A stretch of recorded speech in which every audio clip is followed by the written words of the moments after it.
मैले जीवनमा हजारौं दुःखका आँधीहरू झेलेको छु। कैयौं रात आँसुलाई साथी बनाएर बिताएको छु। कहिलेकाहीँ घाउ यति गहिरा हुन्थे कि सास फेर्न पनि गाह्रो हुन्थ्यो।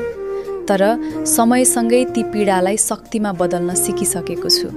आज पनि सानो खुसीले मेरो मन उज्यालो बनाउँछ र ठूलोभन्दा ठूलो दुःखले पनि मलाई सजिलै हल्लाउन सक्दैन।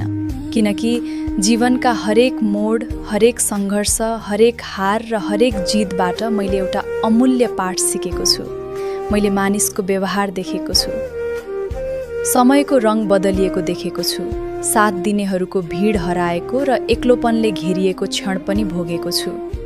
त्यसैले अब मलाई शब्दले होइन, अनुभवले बोल्न सिकाएको छ। जीवनले दिएको चोटले मलाई कमजोर बनाएको छैन, बरु अझ धैर्यवान, अझ बलियो र अझ परिपक्व बनाएको छ। त्यसैले दुवै हात जोडेर विनम्रतापूर्वक मैले जीवनमा हजारौं दुःखका आँधीहरू झेलेको छु। कैयौं रात आँसुलाई साथी बनाएर बिताएको छु। कहिलेकाहीँ घाउ यति गहिरा हुन्थे कि सास फेर्न पनि गाह्रो हुन्थ्यो। तर समयसँगै ती पीडालाई शक्तिमा बदल्न सिकिसकेको छु।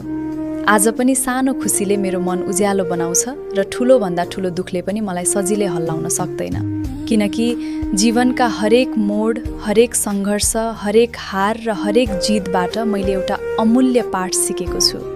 मैले मानिसको व्यवहार देखेको छु। समयको रङ बदलिएको देखेको छु। साथ दिनेहरूको भिड हराएको र एक्लोपनले घेरिएको क्षण पनि भोगेको छु। त्यसैले अब मलाई शब्दले होइन, अनुभवले बोल्न सिकाएको छ। जीवनले दिएको चोटले मलाई कमजोर बनाएको छैन, बरु अझ धैर्यवान, अझ बलियो र अझ परिपक्व बनाएको छ। त्यसैले दुवै हात जोडेर विनम्रतापूर्वक